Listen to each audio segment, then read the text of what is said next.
All right, so 15 cups. We want to cancel cups, and we want to go to pints. There are 2 cups in 1 pint. Cups will cancel, and we will have 15 over 2, which is 7.5 or 7.5 pints.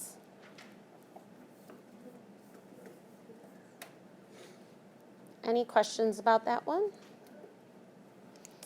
All right. 0.678 grams, and we want to go to milligrams. Now, this is one of those ones where you could, in theory, do it one of 2 ways. So I might as well just write both of them. And it depends what conversion factor you want to write on your card, what makes more sense to you. So if you are going based on the chart that we had in our notes, when we look at milligram, like a single milligram, that's 1/1000th of a gram. The other way you can think about it is milli, meaning 1,000. There are 1,000 milligrams in 1 gram. Either one of those would get you to the right answer. You would get 678 milligrams.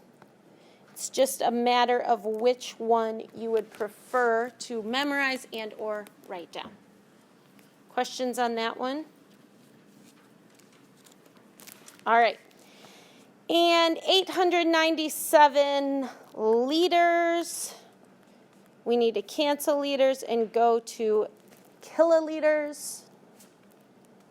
There are 1,000 liters in 1 kiloliter. So this is really 897 divided by 1,000. Remember, that really means we're moving the decimal 3 times to the left. So we get 0.897 kiloliters. Make sure you do put units on your answers. Questions on conversion? All right, let's look at the next problem. So the next problem uses properties of triangles, and we're specifically looking at the angles within a triangle as well as those exterior angles. So we are told that the measure of angle X is 36 degrees. So that one right there is 36 degrees. We're also told that the measure of angle B is 45 degrees. We need to find A and Y. Okay, so if we look at X and Y first, they fall on this straight line. And anytime 2 angles fall on a straight line, that means they add up to 180. So in other words, we know X plus Y equals 180 degrees, but we know X is 36. So 36 plus Y is 180 degrees. So if we can simply subtract 36 from 180, we can find Y, which would be 144 degrees. Make sure you put that little degree symbol on your final answer.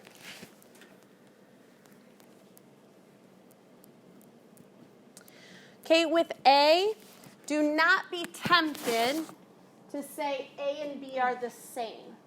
I think the visual, because we're used to parallel lines with a transversal, is to be like, oh, they're in the same position. The problem is these 2 lines aren't parallel, so we can't say they're the same. Instead, the property we want to use is the property that says an exterior angle of a triangle is equal to the sum of the 2 remote interior angles. So this outside angle we will have if we add the 2 inside angles that don't touch it. So A is going to be equal to B plus X But we know B is 45 and we know X is 36. So we can find A to equal 81. Did I do that right? Yeah. Yes. Our property says that the exterior angle of a triangle. So if you take a side of the triangle and you extend it out, that outside angle, it's going to be equal to the sum of the two inside angles that don't touch it. The reason for that is because A lies on this straight line, which is 180. So if I subtract this from 180, I'll have this angle. But all three of these have to add up to 182. So really, this has to be the same thing as these two because they both are supplementary to that. So you can go through the long way too. You could find this angle and then add all three. You could do that, but there's a shorter way. Other questions? All right, let's look at number 3. So number 3 is parallel lines and transversals. We are told that A and B are parallel. We are told that the measure of angle 5 is 58 degrees. And the measure of angle 6 is 47 degrees. I'll use a different color. All right. We need to find the rest. Tell me what we know.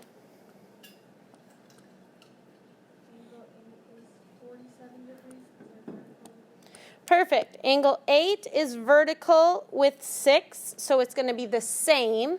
So 47 degrees. Yeah, Hannah. Angle 2 is also 47 degrees. How do we know that? Because it's the, oh shoot. You got it. Is it the interior angle? I want to say? Good guess. Corresponding. Corresponding. Okay, so if you look at what she's saying, this is on top of the parallel line and to the left of this transversal. Angle 2 is on top of the parallel line and to the left of the transversal. Now, I will say this. You do have to be careful when you have two transversals like this.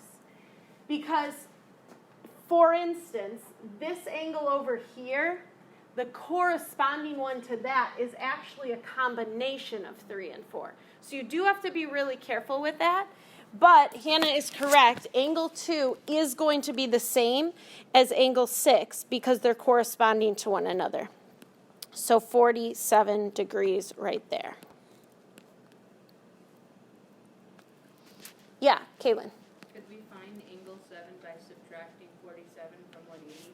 We could, yes. So this is supplementary. They form a straight line. So we can do 180 minus 47. And we get 133 degrees for angle 7. Yeah, Liz. Angle 1 is 58 degrees because it's complementary. Yes, corresponding. Yes. So we have underneath parallel and to the left of the transversal, underneath parallel to the left of the transversal. So those ones will absolutely be the same 58 degrees for number 1. Yeah, Caitlin. I think 3 would be 47 plus 58. Is that right? So explain to me. So if you make the angle corresponding to 5, is that corresponding? Number 1? No. Nope. The one that's like to the left of 6. Like This yeah, one. that one. That Yes. would be 58, right? Yep. And then you add that together. Or no, not add it. You add that together, subtract it from 180, and that's how you get 3. Because all angles of a triangle. Oh. 180. Oh, I like it. I don't know if that overcomplicated it or if that would. Okay, I like it. I hadn't even thought about that. So you're saying here's a triangle, Yeah. We know this is 58. We know this is 47. So we can add those together and subtract from 180, which would give us this or this, because they're the same. I like it. Let's do it. All right. So we're going to do 58 plus 47. That would give us 105. And then we're going to do 180 minus 105 to get 75. So angle 3 is going to be 75 degrees. What else do we know? Hannah? When she was explaining that, I realized that 4 is also 58 degrees How do we know? because it is, well, the one across from 5 Yep. is 58, and then those are Yep. Yep. So these are called, so when you're diagonal, that's vertical angles. 58 correspond, 5 and 1 correspond correspond 58. 1 and 4 would be vertical angles, or, as you said, Hannah, 4 and this one would be corresponding. So in all those ways, we get 58. If you didn't see the triangle that Caitlin pointed out, you would now at this point have 47 and 58. All 3 angles form a straight line, so you would still have to do the same thing. 47 plus 58, subtract from 180 to get 75. Questions on that? All right, let's keep moving. Number 4. All right, so most of the next page is going to be perimeter, area, circumference questions. So perimeter of a rectangle has a length of 2 meters and a width of 1.4. You don't have to draw a picture on every one, only draw it if it helps you. So perimeter is going to be all 4 sides added up, or 2 times the length plus 2 times the width. So we should end up with 6.8. And remember, perimeter is just the plane unit, no squared or cubed, so 6.8 meters. Any questions on that one? All right. Number 5, the circumference of a circle that has a diameter of 13.2. If my diameter is 13.2, what is my radius?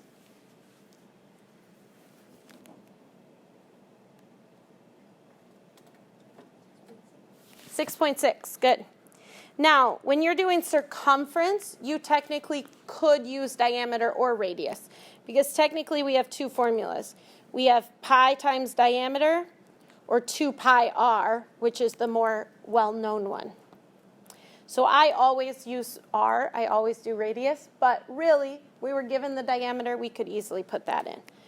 So 2 times pi times 6.6. Either way, you're going to end up with 13.2 times pi. And we are told not to leave it as pi. We're told to round to the nearest tenth. Please make sure you're rounding correctly on your test.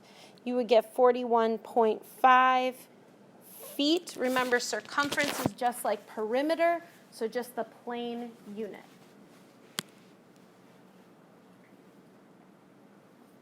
Questions? All right. Number 6.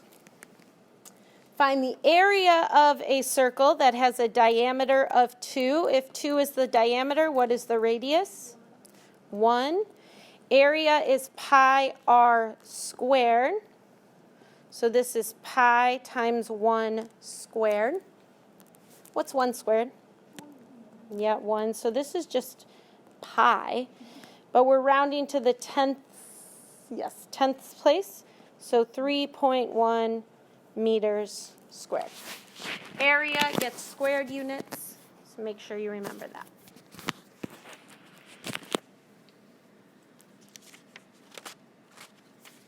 Questions?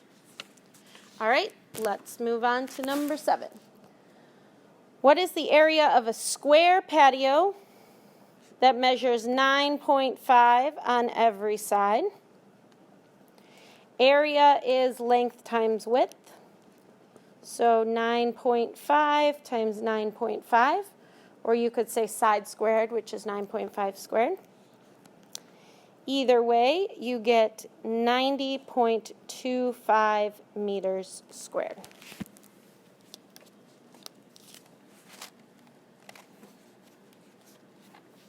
Questions? All right. Number 8. Triangles ABC and DEF are similar. Find BC. All right. So this one can be a little tricky because we have fractions. I suppose you could do it with decimals, but I'm going to do it with fractions anyways. 2.5, I'm going to turn into an improper fraction. So that would be 5/2. If you wanted to use decimals, you would use 0.75 for the 3/4, and you would do 2.5 for the 2.5. But I'm going to at least show you with fractions so you know. So AB corresponds to DE, and BC corresponds to EF. If we want to go ahead and do our third one, AC corresponds to DF. Okay? If you ever struggle looking at the pictures when you are given similar triangles, the letters in the order of the letters do matter. So if I'm told ABC is similar to DEF, that means A corresponds to D, B corresponds to E, C to F. So you can easily find your corresponding sides by going through this. AB would correspond to DE, BC to EF, and so forth. Technically, we have 3 fractions here that are in proportion with one another. We really only need, I think that's the right 2. Yeah, those 2. Okay, so we have AB is 3/4 over DE, which is 5/2, equals BC, which we don't know, I'm going to call X, and EF, which is 4. When we set up a proportion, decimal or fraction or whole number, we cross multiply. So we have 5/2 X equals 3/4 times 4, or that's 4/1. What happens when we multiply 3/4 by 4? 4's cancel. So we really just have 5/2 X equals 3. How do I get rid of that 5/2 in front of the X? Multiply by the reciprocal, which is 2/5. That lets me cancel both. But then I have to multiply the other side by 2/5 as well. And remember, that's really 3/1 being multiplied. So X is equal to 6/5. If you were doing it as a fraction, you would have ended up with as a decimal, you would have ended up with 1.2. And then don't forget, you need to put your feet, your units on it. Questions on that one?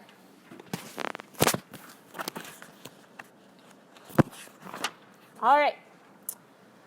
Number 9. 2 angles of a triangle measure 26 degrees and 52 degrees. Find the third. Well, we know that 26 plus 52 plus X all have to equal 180. So we can add up the two that we know, which would be 78 plus X equals 180. And we can subtract that 78 from 180 to find that X equals 102 degrees.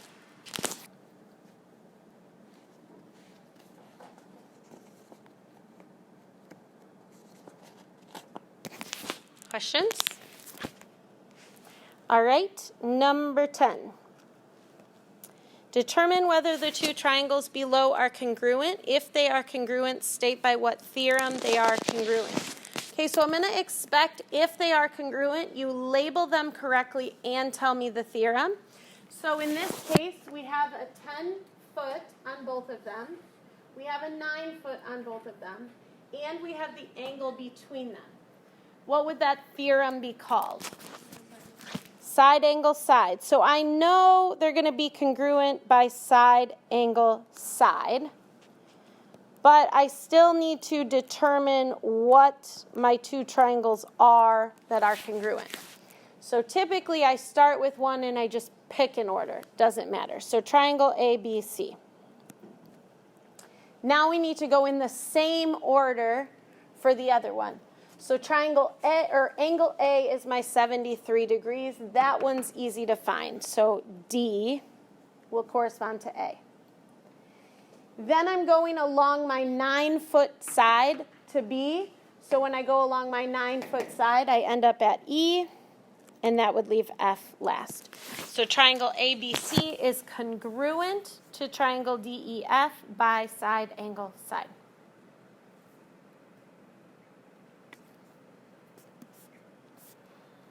Questions on that one?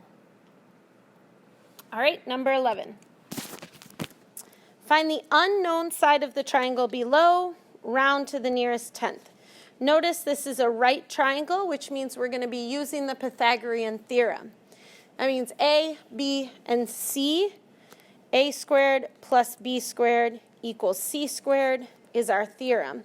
Which side is C? 11. That's the one that matters. It always has to be across from the right angle. It always has to be the longest side. The other two don't really matter which one you label A and which one you label B. Actually, I'm going to switch that. Call that A and this B.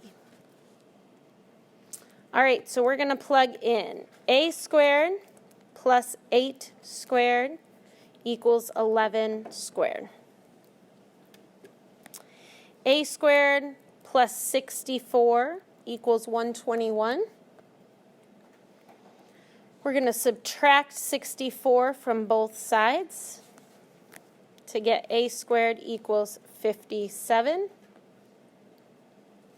And then take the square root of both sides. Notice we're told to round to the tenths place. So A equals 2.2 centimeters. Any questions on that one? All right, let's look at number 12. Find the volume in terms of pi of a cylinder with a height of 6 meters and a radius of 3. Volume of a cylinder is pi r squared h. So we're going to go ahead and plug in what we have. Pi times 3 squared times 6. Always do your exponents first. So 3 squared is 9. Then multiply by 6. We get 54 pi. And we're told to leave it in terms of pi. So we're just going to add our meters cubed onto the end.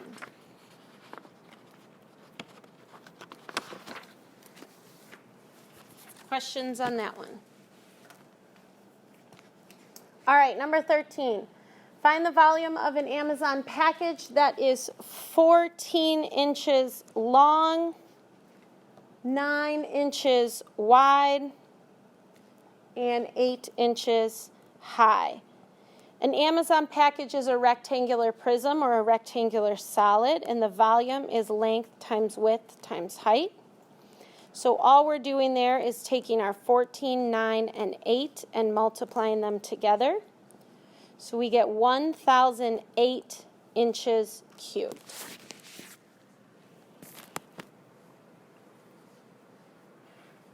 Yeah.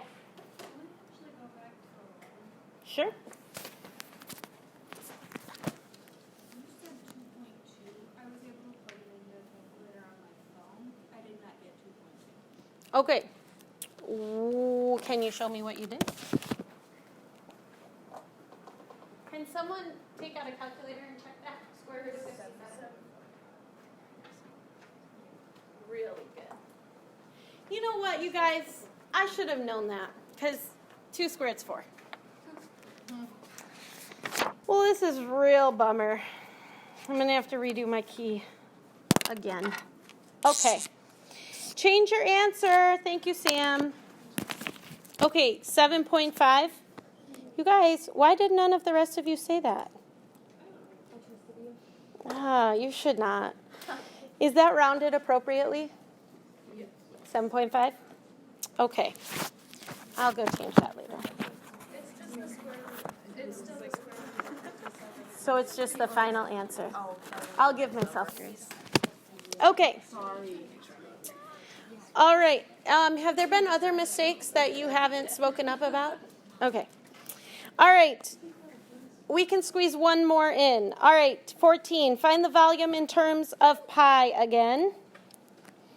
Of a cone with a height of 15 centimeters and a diameter of 10. That would mean the radius is what? 5. So volume of a cone is 1/3 pi r squared h. That's going to be 1/3 pi times 5 squared times 15. When you're multiplying this, you're going to do your exponents first. 5 squared would be 25. Then multiply by 15. Then divide by 3. So that's going to be 125 pi centimeters cubed. Okay, your homework before Thursday is to try numbers 15 and 16 and prepare your note card for your test. We will go over the answers for 15 and 16 on Thursday before your test. Questions? All right. Thank you.